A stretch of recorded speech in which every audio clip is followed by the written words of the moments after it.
supplement that had something in it, and I did not check with the medical staff before taking it.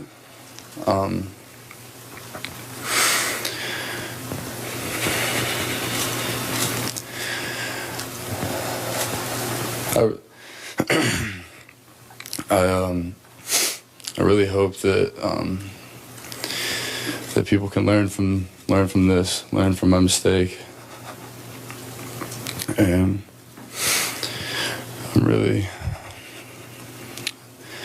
really sorry to everyone. I'm just really sorry.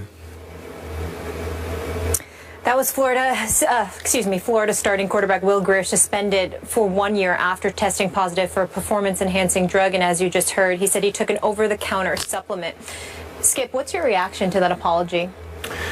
Stephen A., my reaction is I have a problem with it. And I realize Will Grier is a young man. He's a student athlete. But let's be clear about this and honest about it. He's also part of the billion-dollar business, the highly publicized business that is college football. And if he's, as he says, I really hope that people can learn from this. If that's what you think, Will, then you need to come completely clean here. You need to give us details. You can't skirt this issue. You got to lay it on the line, because being as vague as you were in your explanation, in my mind, just creates more doubt. He did say, as Molly points out, that he took an over-the-counter supplement that had something in it. Some news outlets reported the something was this. We reported here at Espn that's not it. So I have no idea what it was. I don't know, Stephen A., but I would like to know. And I believe if Will Grier really wants us to learn from this, he should come clean with the details of, I went to GNC and bought this product which had this in it, or I went to Vitamin Shop and bought this product that had this in it, or I went to my neighborhood supplement store and I bought this product that they sell over the counter, and mistakenly I didn't clear it with my medical people at the University of Florida. It had this in it. Do you know how many times I've heard this explanation, which has often been an excuse? This is getting age-old now. I've heard it way back to Jim Miller when he was with the Chicago Bears back in the late 90s. It's becoming an age-old dodge in all of sports, and I consider this partially professional sports. Just come clean. Just say, this is what I did, because now I have to wonder, because Will Grier came to Florida a year ago at about 177 pounds, reportedly. Will Grier now, by their program that they give out at Florida, weighs around 200 pounds. Well, that could be just natural growth. I don't know what he did. I mean, he's maturing into a man. I get all that. I'm sure he's attacked the weight room. Love all that. There are some supplements you can take, and there are obviously some things to level the playing field you just can't resort to. And now I don't know exactly what he used, and I don't see why he couldn't say, you know what, I used this and I screwed up because I should have checked about that one little substance that was just part of this supplement. It does happen. It could have happened. Just come clean and tell us exactly how it happened so you don't leave us with more doubts.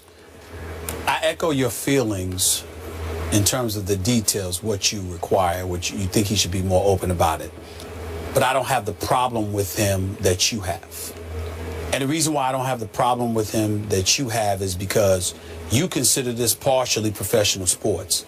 I certainly would refute that adamantly and emphatically when it comes to the athletes themselves. It's anything but professional sports, because these brothers need to be paid some stipend or whatever, and that is not happening. Having said all of that, that's not the issue.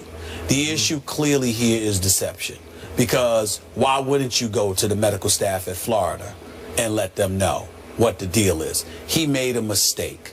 My problem is, Skip, is that it doesn't negate the fact that I think the NCAA is incredibly excessive with this penalty, because in the NFL, we just saw Antonio Gates come back. We saw Martavis Bryant come back. 4-game suspension. Yep. Sheldon Richardson with the marijuana and the weed and all of this other stuff. He was going for 4 games, and they haven't even addressed. They were driving 143 miles an hour with a 12-year-old in the back seat. There are so many things that happen with these professional athletes. and they're only getting 4 games. How do you as an institution, when we're talking about dealing with kids who you don't pay, will not allow to get any kind of representation whatsoever to represent them, then turn around and punish them for an entire calendar year? I'm not refuting the fact that Will Grier was wrong. I'm not refuting the fact that he should not be punished. What I'm saying is we have a bigger problem here than him taking some over-the-counter supplement or beyond when the punishment implemented against him is significantly more severe than what transpires with grown men who are professional athletes with their livelihoods on the line. That's fine. That's an issue. You do have to appreciate the fact the NCAA just busted a high-profile quarterback at a team on the rise that had a chance to be a playoff team, right? I agree. They're showing you that we are policing our sport. Yeah, but it's still not right. It's excessive. Boy, it's excessive. It's tough. It's excessive. That's the message here. It's excessive. You better not. You take from kids, but you won't give. That's not right. All right, we'll leave that there. The Gators are at LSU this weekend. More First Take after the break. The U.S. national team stays busy in a friendly against Costa Rica at Red Bull Arena in New Jersey. That is 6:55 Eastern on ESPN tonight. Guess what? I had to work my Cowboys into the show. Oh, good. Jerry Jones is a Libra, like someone else, and he's 73 today. And Happy birthday, Jerry. someone else has a birthday tomorrow, Stephen A. Smith. Yes. And by the way, do you realize Jerry was younger than you are when he bought the Cowboys? He was 46. But he hasn't won a Super Bowl in 20 years. So with this, Jerry, I will say this. Happy birthday to Boy, that was you. That was horrible. There was a lot of bass in that. Bell seeking space. Bell trying to go over the top. He fights to the goal line. He's in for the touchdown at the gun. The Steelers win. With the second walk-off win in the history of Monday Night Football, the Steelers improved to 3-2 and trail the Bengals by 2 games in the AFC North. Stephen A., can your Steelers catch the Bengals? Skip Bayless, Molly. No, they cannot. I don't think my Steelers can catch the Bengals because, you know, being 2 games back, I think they'll split with Cincinnati this year. I don't think they'll lose both games to Cincinnati, but I don't think they'll win both games. And then I think about the Steelers' hellacious schedule. I think their only shot is that they've got a 3-game home stretch coming up after they play Arizona, I believe, where they've got Cincinnati, Oakland, and Cleveland at home in Pittsburgh. They've got to win all of those games. But look at the rest of their schedule. I mean, we're talking about the bye week in week 11. Then you're at the Seahawks. You're home against the Colts. You're at the Bengals. You're home against the Broncos. And then you close out the season at Baltimore and at Cleveland, which, by the way, are going to be 2 tough games. I just think of that mindset when I compared that to Cincinnati's schedule. I'm just looking at it right now. I guess Buffalo will be tough this week. We'll see what happens. But obviously, Cincinnati can win that game. You're at Pittsburgh. Then you got Cleveland, Houston at home. Those are wins to me. You got a road game against Arizona, which is a toss-up. You're home against St. Louis. That's a win to me. You're on the road against Cleveland. That's a win to me. You're at home against Pittsburgh. If you lose at Pittsburgh, you'll beat Pittsburgh at home. You're on the road at San Francisco. I think that's a win. You may lose to Denver in Denver, but then you got Baltimore on your home turf. I just find Cincinnati's schedule to be easier, combined with the fact that they already have a 2-game advantage. And I expect Big Ben Roethlisberger, regardless of the reports as to how he might be ready next week, I expect Big Ben Roethlisberger to be gone for the next 2 weeks. That's just my expectation. I think him coming back a little bit earlier than that is a bit risque. I don't think they're going to take that risk with about 8 to 9 games left on the schedule once he returns. I don't think they're going to jeopardize that by bringing him back a week too early. So I look at it from that perspective, and I just don't see how the Steelers are going to be able to catch Cincy. If Cincy's schedule was tougher, that would be different. But because I find their schedule to be easier than Pittsburgh's, and Pittsburgh already being in a hole 2 games, I think that I have to roll with Cincinnati to hold on to this division and for the Steelers to gather a wild card victory. So is your gut that Ben would miss the next 2 games? Yes. or come back for the game at Kansas City? No? I think he'll be gone for at least the next game, probably the next Probably two games? I say definitely the next game, probably the next two. Okay. If you're right about that, there is no way they're going to catch the Bengals. And this is no disrespect to Michael Vick, who had such a great close to that game last night, but I don't think they can teeter through the next two games with Michael Vick as the quarterback, because he's going to hit and miss and hit and miss. I don't think they can beat Arizona with Michael Vick. I don't think they can win at Kansas City with Michael Vick. That's just me. I do think Ben could win those games. And from just watching Ben throw before the game last night, again, they said he's never worn a knee brace before, but I will bet you if it were left up to Ben, which it probably will not be, but if it were left up to Ben watching him throw last night, I'll bet you he wants to play against Arizona. They're saying there's an outside chance he could play against Arizona. If he does, I think it would lift the whole team up to the point they could beat a very good Arizona team. It's his left leg injured, is it not? No, I'm not sure Trying to about remember. that. I think it's his left leg. Yep. Because when you're throwing right-handed, you're using your left. Well, either way, leg. you're using both of them, but you're really pushing off your right. Well, if you're right-handed, you're actually using your left leg to fling that football. You're actually using your left leg. Right. And so for me, when I look at it from that perspective, I think that leg has to be healthier. And I think it's risky. That's right. It is his left leg. So if you're throwing right-handed, but your plant leg is you're planting your left leg. No, you're throwing off your your right leg. No, you're not. It's your left. It's your left. You throw off your front foot? Yeah. You're throwing off. You're using your left leg as leverage. When you're throwing right-handed, you're planting with your left leg.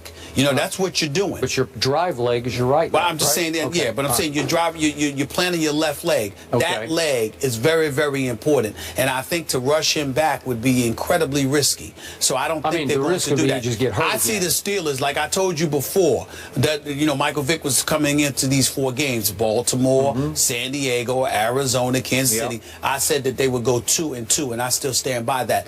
I don't know which game yet, but I think Pittsburgh will win one of the next 2 games. With Michael Vick. With Michael Vick. One of the next 2, not both. I do not see it. Not both. If Ben could come back and stay upright, obviously, I think they could go on a run here and win 5 in a row. Because as you point out, it's Arizona, Kansas City, and then those 3, the Bengals are not a winnable home game, but they are at home. Yes. So you could rip off 5 straight wins and get to 8-2.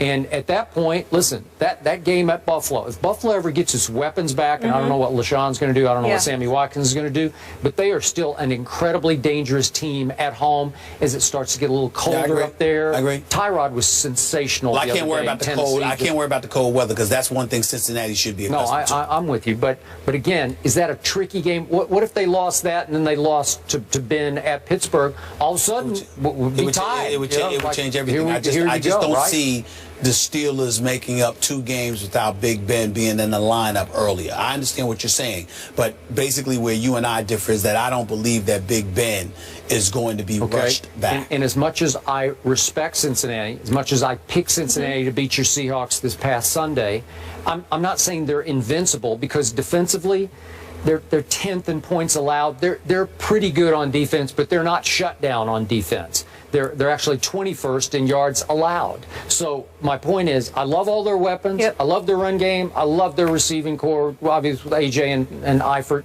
But still, can you bet on them in the postseason, Skip? But no, I'm just confining it to the rest of the regular season. Yeah. Can you bet on them to go what? 16-0? No. Yeah. Can you bet on them to go 14-2? No, you can't. They're going to lose it. They have to go to Arizona and go to Denver. But can you bet on the Steelers going 13-3? No, I don't see Cincinnati losing more than 3 games this year. Really, boy, at Arizona, at Denver. The way that they're playing, I don't see them losing more than 3 games this year. I just want to see if they can get over the hump in the postseason. Well, that's what I'm saying. It means nothing. I'll give them all the respect and the credit in the world for what I think they're going to do in the regular season, because I think Cincinnati is incredibly talented. What I don't believe, and I love to see my man Pac-Man Jones doing what he's doing, but I don't believe for 1 second I got to see Andy Dalton in the playoffs to believe it. I don't care about this transformation. Everybody's talking about how there's something different. There's something different in his eyes, and Hugh Jackman. Jackson has instilled a level of swag in him and all of. Yeah, that's all nice, good and dandy from September through December. Yep. Come to me come January about Andy Dalton. I'm not interested in anything I see before and that. I think you agree with me. I thought the Seattle loss at Cincy was more about Seattle than it was about Cincinnati. I agree. Yep. Okay. That's fair. All right, moving on, we go back to college. Charlie Strong gets a big win, so is his hot seat cooling off? We'll discuss the Longhorns when we come back.